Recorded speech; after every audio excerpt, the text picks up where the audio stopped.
All right, well, let me step back here for a minute. Is what we're saying here that if you have a history in your family of lung disease, like my family. All right, so then your mother's predisposition then is going to transfer that into you, perhaps? Is that what we're saying? But is that reversible? What's the story? Well, see, our genetic blueprint, it's not just from our mother.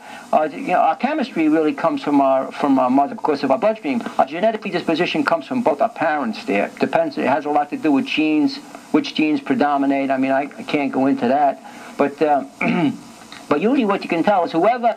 I mean, if you look like your mother, that means you're probably leaning in the direction of her genetic predisposition. I mean, that's a simple way of looking at it.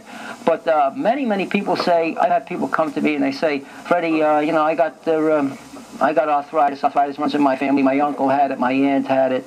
My mother has it. You know, it's inevitable with me. I'm stuck with it. Well, that's not really the case. I have to. Anybody that tells people that, I have to differ with them, because I've seen too many cases where people had arthritis. I know a lot of people told it's incurable. If you're bone on bone, naturally you're not going to generate new cartilage in there, but you definitely can help people with arthritis. I've seen it. I mean, you've seen it. We had a person that threw a cane away, had arthritis. That's no hocus pocus, fishtail story.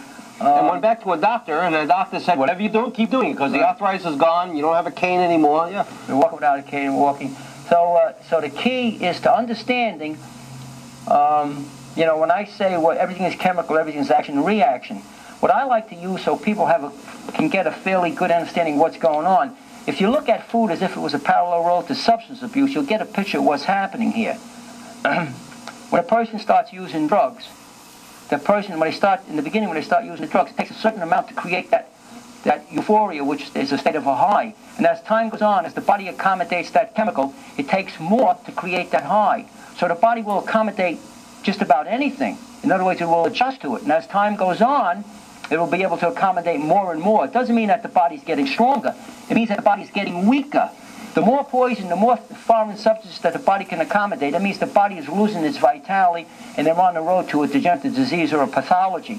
So when a person is healthy with more vitality, they can't accommodate a lot of poisonous material because it'll react on them immediately. They'll probably throw it up, they'll vomit it up, or they'll get some immediate indication from their chemistry that wasn't good for them.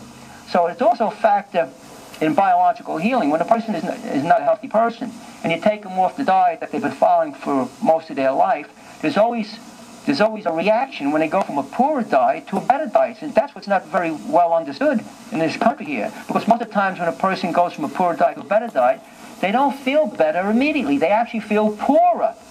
They get tired. They might break out in a few pimples. Their tongue will get white because it's an indication their system is dirty and their body's trying to clean it out. They might have some bowel incontinuity. They might get loose bowels for a couple of days. They might be constipated for a couple of days because the body's trying to right itself in its chemistry. And that's what's not well understood. When this starts to happen, most people will intercede when it's not necessary. They'll try to stop it. They'll try to stop it. So the picture here is that if you change your eating program to a healthy program, in all likelihood, you're going to feel pretty lousy in the beginning. But that's good.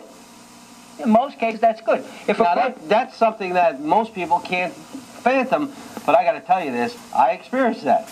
And my wife has experienced that also. Because after you went through a little period where, for instance, my wife didn't feel good at all of a sudden when she got through that, she was great.